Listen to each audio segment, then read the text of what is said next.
paling hati-hati nih. Jangan sampai gara-gara dia punya duit akhirnya dengan dia begawe dia bikin dia sombong, merasa dia kepala keluarga, akhir lagi diinjak. Ini mending gak usah. Bola parah betul. Mending gak usah. Assalamualaikum warahmatullahi wabarakatuh. Allahumma sholli ala sayyidina Muhammad wa ala ali sayyidina Muhammad. Pemirsa Kopi Majelis, kembali lagi. Hari ini kita berada di episode ke-5 konten kita dalam acara Syababul Khair. Kali ini narasumber kita telah hadir di tengah-tengah kita, yaitu Ustadz Rosyid Saifullah. Assalamualaikum Ustadz. Waalaikumsalam warahmatullahi. Bagaimana kabar Ustadz? Alhamdulillah. Alhamdulillah sehat. Aktivitas sehari-hari lancar Ustadz? Alhamdulillah lancar. Alhamdulillah lancar. Lah BKS nih Ustadz, lah sudah BKS Tengah BKS lah. Tengah BKS. Tengah BKS. Tengah BKS, namun di sela-sela aktivitas BKS Ustadz Rosyid masih sempat membersamai kita jelaskan beberapa hal yang terkait dengan BKS yang barokah. Assalamualaikum warahmatullahi wabarakatuh. Waalaikumsalam warahmatullahi wabarakatuh. Sahabat saya yang saya cintai, sahabat Kopi Majelis dimanapun Anda berada. Alhamdulillah hari ini saya bersama teman lama saya. Dulu saya sekolahnya sama dengan dia. Nama saya Rosyid Saifullah. Ketika masuk pesantren diganti di Rosyid Saifullah.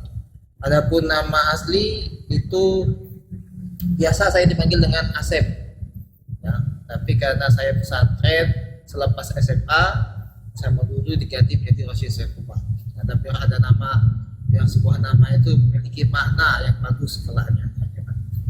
Selama ini saya kurang lebih berada di Sukabumi, di tepatnya di pondok pesantren Darul Habib, kurang lebih di sana sekitar 14 tahun.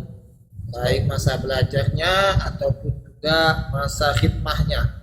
Kurang lebih saya berada di sana 14 tahun dan alhamdulillah 1 tahun belakangan ini baru saya dapat izin untuk berada kembali di kota kelahiran untuk khidmah kepada masyarakat yang ada di kota-kota. Makanya baru muncul. Masya Allah.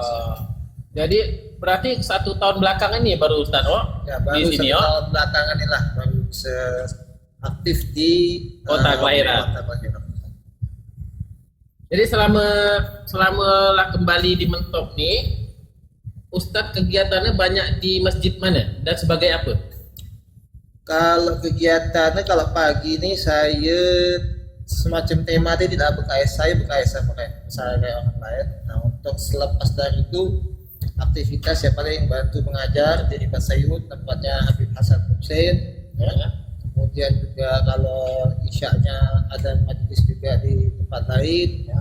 Aktivitas sekarang alhamdulillah dikasih amanah sama kita punya guru ya Al Habib Muhammad Bagir bin Yahya Al-Kaf untuk mengemban amanah selaku pengurus di Masjid Jami Mentok. Masya Allah. Tadi Ustadz nyindir masalah BKS Iya. Selain berkhidmat ke agama juga BKS juga Pastilah. Nah, gimana Ustadz? Kita nih juga pengen tahu resep-resep supaya BKS kita nih barokah.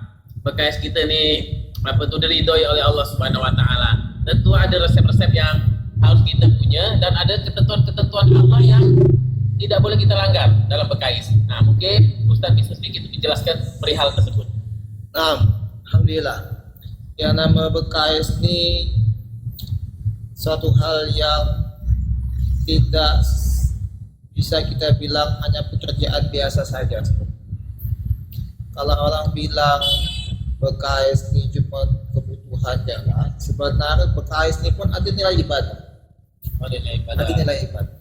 Sehingga kalau ada nilai ibadah, pasti BKS dalam ada berkah. Nah, gimana supaya berkahan full? Ketika kita menjalankan satu profesi tersebut, yang penting masih sesuai dengan syariat Allah dan melanggar daripada ketentuan-ketentuan Allah. Tidak ada nilai kezaliman di dalamnya. Tidak ada nilai kecurangan atau penipuan, tipu daya dalam pekerjaan tersebut. Masih sesuai dengan syariat. Juga tidak ada tindak yang namanya jual beli, misal dalam jual beli yang haram ya, itu sudah pasti nggak ada keberkahan. Jadi keberkahan itu diraih dengan cara bagaimana kita menjalankan pekerjaan tersebut dengan niat yang baik, dengan cara yang baik, dan juga dengan proses yang baik. Nah, berkah itu sendiri apa sih sebenarnya? Berkah secara etimologi, secara bahasa itu artinya bertambah. Tambah. Bisa jadi bertambah tuh dalam nilai barang bertambah. Hari ini begawe misal dapat 100.000, karena berkah dapat jadi 150, itu berkah kalau dalam artian nominal. Tapi juga ada makna lain yang lebih penting, yaitu berkah itu bertambah dalam nilai ketakwaan kepada Allah Subhanahu wa Ta'ala.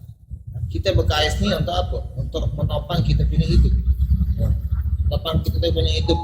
Salah satu hidup ini tujuannya apa? Untuk beribadah pada Allah.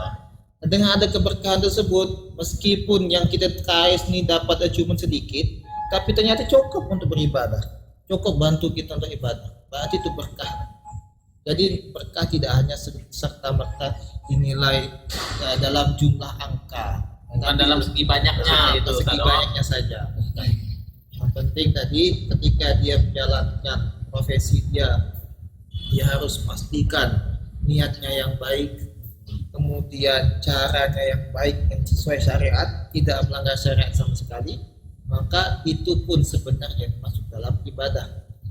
Makanya fikih itu kalau bahas fikih itu ada beberapa kitab, ada kitab ibadah, ada kitab muamalah, ada kitab munakahah, ada kitab jinayah.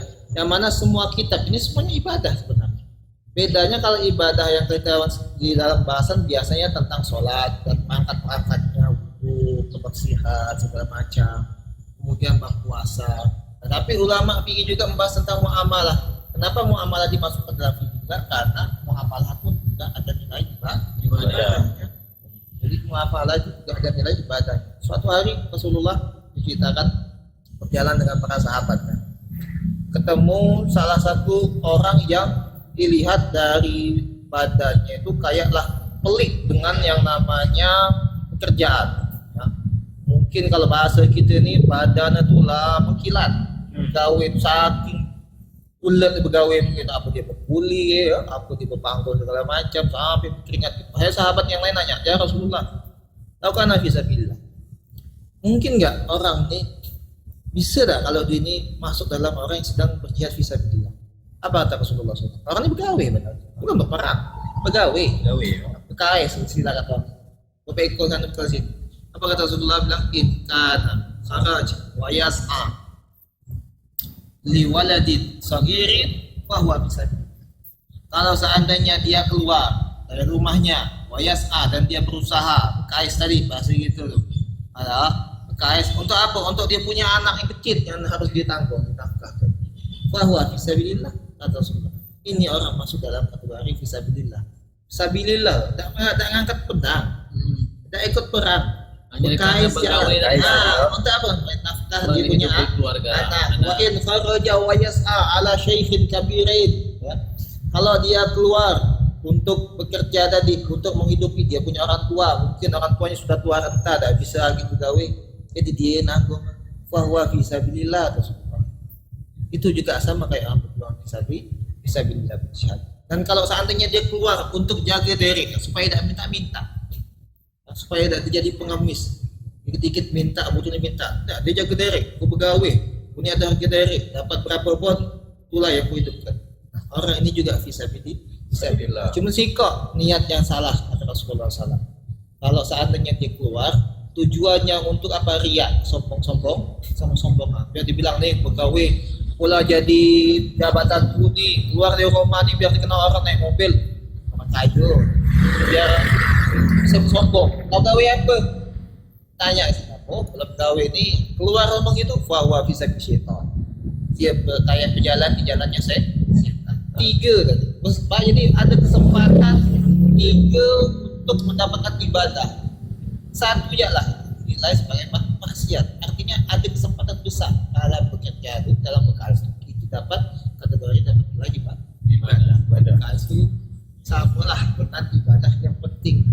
Jadi niat benar, kemudian cara dan prosesnya juga benar sesuai syarat. Iya Ustaz. rupa-rupa pegawai ni juga terhitung ibadah, yang pahala itu tak main-main, terhitung seperti orang jihad fisabilillah. Betul. Maka dari itu kita ni terutama yang laki-laki ni berartilah kayak kewajiban Benar, Wan. mencari nafkah itu kayak kewajiban. Harus. Di mana Ustaz? Misalnya bini kita yang bergawe, kita tak bergawe, kita disuruh ngurus anak misalnya di rumah. Nah, itu juga atas permintaan bini kita lah bang. Abang tu di rumah aja lah ngurus anak, aku pajak bergawe. Nah, kalau kita menemukan kondisi yang kayak gitu, apa hukum ke orang lelaki yang tak bergawe tadi? Dia malah ngurus anak. Oke. Allah Subhanahu wa taala bilang ar-rijalu qawwamuna 'ala an-nisa. Ya, bahwasanya laki-laki lebih kuat dalam sosok kepemimpinan. Kalau dia lah berkawin, dia lah kawin berarti dia itulah menyanggupi. Ijab kabul itu maknanya apa? Aku tanggung, pokok hidup kau pula yang tanggung. Segala macam. Arti kewajiban orang laki tadi, istilah ijab kabul itu. Arti nafkah lahir batin ku yang tanggung semua. Ada. Jadi yang mendapatkan kewajiban memberikan nafkah itu ada seorang laki-laki. Fenomena kalau seandainya ada laki tak bergawe, puan bergawe. Sekarang kita bahas dulu masalah perempuan bergawe. Boleh tak sebenarnya perempuan bergawe? Benar, boleh tak perempuan bergawe ya? Perempuan bergawe boleh tak apa tak? Itu kan bahasa. Boleh apa dah? Soalnya kita tengok di TV tu, di Taliban tu, di Afghanistan tu, orang puan malah lebih baik di rumah. Benar. Kalau kita tengok berita di TV yang Taliban Afghanistan ni, nanti pak pandangan Islam sebenarnya kayak gimana? Untuk perempuan bergawe boleh apa tak? Sebenarnya hukum perempuan ni bergawe hukumnya tak wajib. Tak wajib. Bergawe dalam artian bukan bergawe tak ada nyapu tak. Bergawe nyari duit. Hukum tak wajib. Tak wajib bukan berarti dia haram. Oh ya. Artinya dia boleh saja mau bekerja. Nah, kalau seandainya dia bekerja tersebut memenuhi syarat-syaratnya, maka silahkan. Apa syarat salah satunya? Pertama, dia harus izin. Dengan suami tadi. Dengan suami. Harus persetujuan suami. Ya, kita bahas ini dulu nanti perlu bahas lagi ya. Persetujuan suami. Tapi tadi cari izin bagus sedikit. Janganlah sakit hati mentang-mentang lala bang. Kau nak macam pegawai juga sebenarnya. Sudah jelek katanya jadi berduit tak punya pegawai ya. Makanya gitu ya. Cari yang bagus bilang ya lah. Bang, istilah bahasa gitu ya. Kalau emang malah ada macam pegawai segala macam, biarlah nanti mumpung ada tempat tawaran gawe. Cari yang baik. Supaya suami tadi ridho gitu. Supaya dapat ridho suami kita kan. Supaya suaminya mengizinkan. Itu pertama harus dapat izin suami dulu. Begitu keluar ya lah, bini keluar harus izin suami. Apalagi Pegawai, PKS tadi ya. PKS tadi.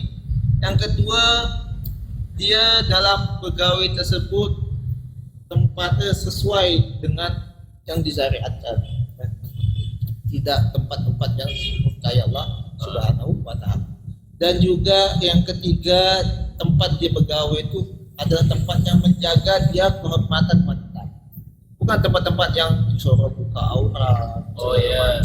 Terus dilarang berhijab misalnya. Laki-laki perempuan kayak gitu. Jadi yang masih menghormati dia sebagai sosok wanita. Dan selanjutnya dia juga tidak boleh dengan dia bergaul untuk mengabaikan tugas tanggung jawab dia. Berarti mungkin jawab dia untuk perusahaan. Berarti juga jangan sampai kewajiban-kewajiban di rumah itu terlantarkan karena pegawai. Jangan salah. Dan yang terakhir, ini yang paling hati-hati nih. Jangan sampai gara-gara dia punya duit akhirnya dengan dia pegawai dia bikin dia sombong, merasa dia kepala keluarga, akhir lagi dia nginjak. Ini mending gak usah. Parah betul. Mending gak usah. Bang Goni tak boleh macam tu. Kalau ni nak bantu laki silakan. Bisa bahasa dia, bang, kau dah pegawai sudah tapi nak semua harta guni kita kaya. Bisa bahasa. Iya. Untuk kau lah. Tapi abang lah, tapi terkadang gini lah, kalau kita di Indonesia nih, Indonesia lah kalau boyok. Apa tu? Orang bini nih, rasa nak kalah-kalah orang lelaki kok pegawai. Dia dulu nak ke, macam ini sinetron loh, dunia terbalik boy. Jemur baju ngaso, lagi jemur baju ngaso jadi piring. Bini pegawai. Macam mana tu tak? Gimana jadi hukum? Jadi sekarang yang ke laki, yang laki ini kan punya tanggung jawab memberi nafkah. Kalau seandainya tidak diberi nafkah, cuma dia diurusan. Ini boleh bantu untuk memberi nafkah, tapi tadi tanggung jawab tetap ada sama laki. Nah, kalau seandainya laki ini yang kasih makan, nah, berarti kan kayak terbalik. Maka diseakan dihitung seperti berhutang. Bini tadi, laki tadi berhutang kayak bini. Terhitung seperti berhutang. Terhitung berhutang. Kalau istilah itu dia nak ngasih makan dari mana dia? Oh. Yang dapat duit, yang punya duit apa? Bini. Sementara bini itu tidak ada punya kewajiban dia ngasih nafkah. Bahasa kita sekarang ini kata orang duit laki punya bini, duit bini punya Bini lah. bini lah. Oh. Bahasa apa Gitu, maksud itu? betul, loh. Maksud tuh duit laki punya bini. Maksud tuh duit laki punya bini. Kan bini itu tuh wajib dinafkahi. Berarti duit itu pasti untuk bini Untuk juga. bini. Tapi kalau duit bini punya bini lah maksud apa? Ya, kalau bini itu bekas kemudian dia dapat Gaji. segala macam.